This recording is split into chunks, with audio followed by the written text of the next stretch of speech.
Now we're going to show you the proper use of the C-arm to get the clearest, sharpest image possible. As any of you that have ever been in the OR know, it is a nightmare when your image is not perfect and that surgeon is looking at you and saying, this is unacceptable, fix this thing now. And you don't know how to fix it.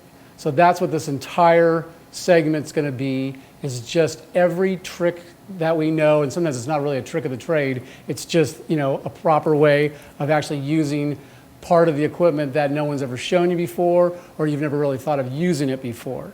Now, again, we're using the OEC, so there's going to be possible, you know, wordage that these guys call something, and on your C-arm it might be a little bit different, but you'll still have it. All the C-arms have all of these things that we're about to show you. The first thing we want to discuss is collimation. On the C-arm and on almost all C-arms, there's two kinds of collimation. There's circular and there's vertical or horizontal, but it's just going one way only, as opposed to, you know, any kind of collimation that you're doing with regular X-ray tubes where you get to go both ways. This doesn't happen that way. It's only going to go one way. So we'll start with the circular collimation. So you can see here we're over the, you know, abdomen, and now I'm just going to start fluoroing, and as I do it, I'm also going to be using the circular collimation. So here we go. And you can see it just goes down small. It obviously gets right back up to open again. So anytime that you're trying to get a sharper image, if you can just come in a little bit tighter, you're just saving scatter to the patient's, you know, so you're saving radiation for sure, but you're also going to get a sharper image and a clearer image. And so, you know, it's a win-win for sure. Now, the other kind of collimation is just going to be, you know, in one plane only. So I'll go ahead and do that, and you can see what that looks like. And we can open it back up again. Now, let's say you're doing it this way, but let's say that was what was happening, but the person was actually horizontal, so you've got it going the wrong way. Underneath, you know, above on the same little section here called collimation, you're going to see two arrows. And so then you would just pick, you know, which arrow you want to go, clockwise or counterclockwise, and you would just turn it like that. And it's also showing you. So anytime you're going to do this kind of collimation, you get a pretty good sense of what's going to happen with it before you ever do it, which is also good because it saves radiation because you don't need to be fluoroing. You can already know where it's happening. So now when I fluoro, we're going to have it be going sideways, which obviously we wouldn't want for this patient because everything is going up and down. So then again, we would just turn it back up straight again. And now when we fluoro, we're right back over the spine. One of the things that is a classic mistake with C-arms, and I've made it so many times I can't even tell you, is that there are these little arrows that are showing you that you're going to move this thing counterclockwise or clockwise. And on the orientation, there's also arrows going both ways. And so when you're just realizing, ooh, I've got to turn something, either way, when you're doing the orientation or when you're doing the collimation, and you see the arrows and you go to push the button, but you're pushing the wrong button. So, and then you're obviously blowing it because you're not in the right thing and nothing's happening, and you're wondering why nothing's happening because you're in the wrong section there on the control panel. So it's something to really pay attention to because it's the only place where there are two arrows that can mix you up. So for this segment now, we want to talk about the mag modes and how that can really help your image and help you out and be able to see what you want to see. So I'm going to use this key so that when we're, you know, magging up, you can actually see something more than just the vertebrae getting larger. So I'm going to go ahead and just put that right over the middle there. And then we'll go ahead and fluoro and make sure I got that centered. Okay, so we have the key all ready to go. So now I'm just going to go ahead and send that image over to the other monitor. And then we're just going to go to mag 1. So this C-arm has the regular, and then it has a mag 1 and a mag 2. In our fluoro rooms, we have a regular, mag 1, mag 2, and a mag 3. So there's, you know, 4 different choices, let's say, of what you could pick and how big you want things to be. So here we are with mag 1. And you can see that that's a noticeable change. So I think what I'm going to do is leave the first one on there, and we're just going to go ahead and go right over to mag 2 now. And now you can really see, that is a very, very dramatic change. So when you do this kind of mag, obviously everything is bigger, and a lot of times bigger is just better because they can't see what they're looking for, because it might just be some small body part or some wire or who knows what it is that they're looking for. So I've had a lot of times where you can see that the surgeon's struggling, and I'll just ask them, hey, would you want me to mag this up one? And they're like, oh yeah, I would, thanks. And they just didn't remember that that's even a possibility. So when you do it, you are going to be using more dose. So there's no getting around that. There's just going to be more dose when you go to a mag, but a lot of times it's worth it because you're getting what you want out of it as far as the sharpness of the image and just how much bigger it is. So remember that this is the good mag.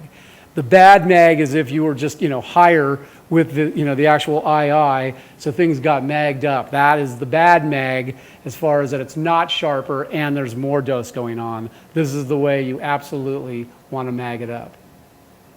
Now we're going to discuss noise filter. So again, with your C-arm, it could have a different name to it, but what it is a way of the C-arm is actually going to just take some information or more and more and more information, create your image and show you. The more information it takes to make an image though, the more chance you have of lag, and in which case you get motion. So I'll show you what all that means. So now I'm going to go ahead and actually hit the noise button for you and start showing you what that actually meant. So as I just click on it, you see that there's 3 little bars. It doesn't stay on long, but there's 1, 2, 3 sections. It defaults to 2 of the 3. You can also go all the way down to none. So, we can have none, we can have 1, 2, 3 all the way on. So those are our 4 choices. Now, as we go with none, it's super quick. So if there's motion going on and things moving, you're not going to show any kind of a blur. So that's incredible, but you don't get a really sharp image. The most on, the all on one, the number 3, that one has got the best quality, but if there's any movement, even just somebody breathing, that's enough to create motion. So I'll show you what that all looks like now. So here we are, we're on none, and I'll go ahead and X-ray. And now we'll send that image over. And now we'll go ahead and we'll go on to number 1 here, and I'll X-ray. And you can just already hopefully see that this image has less model than that this is already getting sharper than that. Now we'll go to 2, which is where it defaults to. And now hopefully, again, you can just start to see that everything is just getting sharper and cleaner, and how much model there is to this image and how perfect and clean that one is. And now we'll go up to number 3, and that one's the best. And so there's your differences as far as the quality of the images. Now, again, I was talking about that lag. So let me show you what that lag looks like. So we'll go ahead and we'll go back off, all the way off. Have this nice little pipe here, plastic pipe, and we're just going to, I'm just going to X-ray and just move it back and forth. So that we'll actually have something that can blur out in there, and I'll show you what's going on with it. So here we go. With no noise filter at all. And you can see, that you can actually just see the pipe, and it looks just like a pipe. All right, now we'll go up to noise filter of 1. And here we go. And you can start to just see there's a little bit of a blur, but it's still not really bad. Now we'll go to noise filter of 2.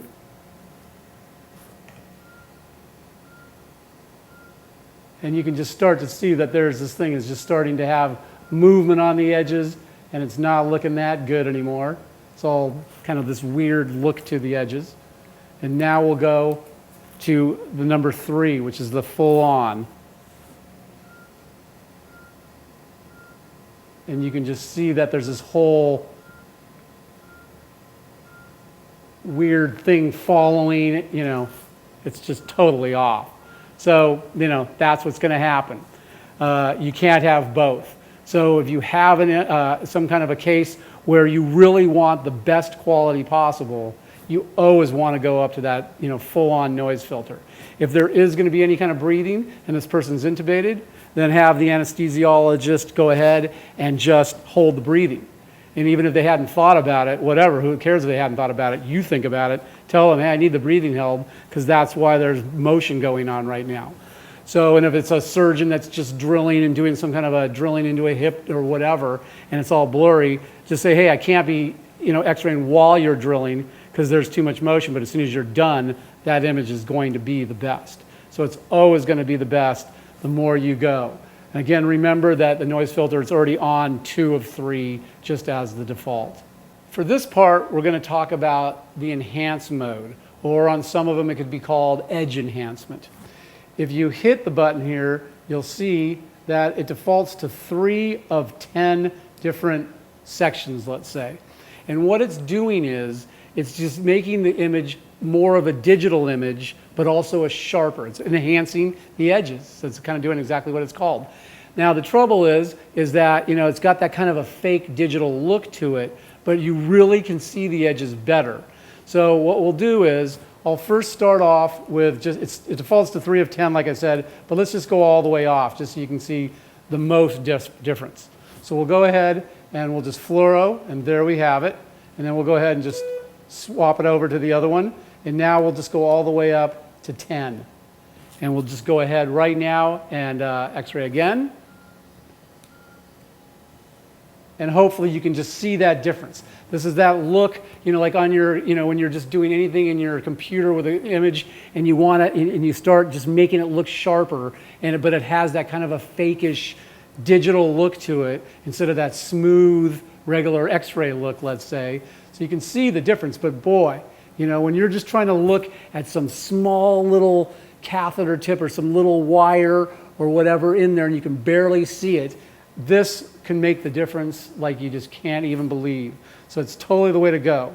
Now remember again, it's defaulting down to 3, which I'll just show you what the 3 looks like. In fact, we'll swap those out and then we'll just go ahead and we'll just hit the 3 now. So this is what the normal look would look like whenever you're just using it. So anytime you're not ever touching that enhance, you just always have that look. That's the look when it's completely enhanced. So you can just see it's just so much sharper, but it's not anything that you would normally want to use unless you're really looking for an edge. Now we're going to discuss the difference between just regular fluoro, high-level fluoro, and a digital spot. So right now I'm just going to go ahead and make an exposure, and there we have it. And you can see that it was 90 kV, but it was 2.98 MA. Let's just call it 3 for sake of an easy number to remember. Now, when I go to the high level on this C-arm, it's just the other button with a little plus on it is all you have to do. Over here, you can also see that the fluoro is the left button, the high level fluoro is the right button, which is exactly what I'm doing. So now I'm going to go ahead. So remember that was like 3 MA. Now we'll go ahead and just make the exposure. And you can see it's 5.91, so it's almost 6. And that's what it's supposed to do. It's supposed to double the MA for you. Now we're going to go over to the spot. So to get there, you actually got to click up here and then change it over. So instead of high level fluoro, now it's going to be a digital spot. You still have to hit that right button. When this thing goes off, it's like making an actual exposure. So it's not at all like you're just doing regular fluoro. So as I push the button, and I'll kind of show you, I'm going to go ahead and make the exposure. And it's just done. I'm still holding it, but no x-ray is happening. It doesn't matter. So it's actually truly making an exposure. And if we look at that number, it's 29.62. So remember the first one was basically 3. This one's just almost 30. And that's exactly what it's supposed to do, is 10 times more. So there's one more thing I want to show you about the actual high-level fluoro. So right now, again, we're on digital spot. So I'm going to go to mode and then just pick high-level fluoro again. And so when we make that exposure, hopefully you can hear that. And it's a completely different sound as opposed to regular fluoro. You heard how much faster it was, right? And so that's its warning. And every C-arm has that. It's built in. It needs to be. It's part of the law. That's the way everybody in the room knows that something special is happening. And what's special is you're using high-level fluoro, which is using twice the MA, which means there's twice as much dose going on during that time that you're making an exposure. The last thing you can do is make sure that your II is as close to the patient as possible. And having an OID like this is a nightmare, because all it's doing is magging up the pixels. And so you're not getting any kind of a sharper image, you're just getting things are just bigger. But they're not bigger and sharper, they're bigger actually and blurrier. So it's that, that part's terrible. And also the contrast of it is also, you have less contrast. So that part is also not good. So there's nothing good about this. So your dream is that you're able to drop this thing down like this and get it as close as possible. Now, a lot of times in surgery, they're going to be working in there and you're not able to do it. One of our surgeons, though, when they do, I want to make sure I'm not going to go anything bad, but that's about what he wants. We got that thing probably half an inch off the patient, because when he's doing a total hip, he actually wants to see both lesser trochanters. And he's got to see them on the same image so that he can compare if things are the same length and what's going on there. So it's going to be an image that looks something like that, where you're actually seeing both of the lesser trochanters in the same image. The other thing to remember is when you're close like this, you're saving your patient dose. And as you go higher, there's just more and more dose that needs to be used to create an image. So you're getting an image that is actually blurrier, it's got worse contrast, and it's got more dose to your patient. So there's absolutely nothing good about a large OID. Everything's good about having a super, super close OID.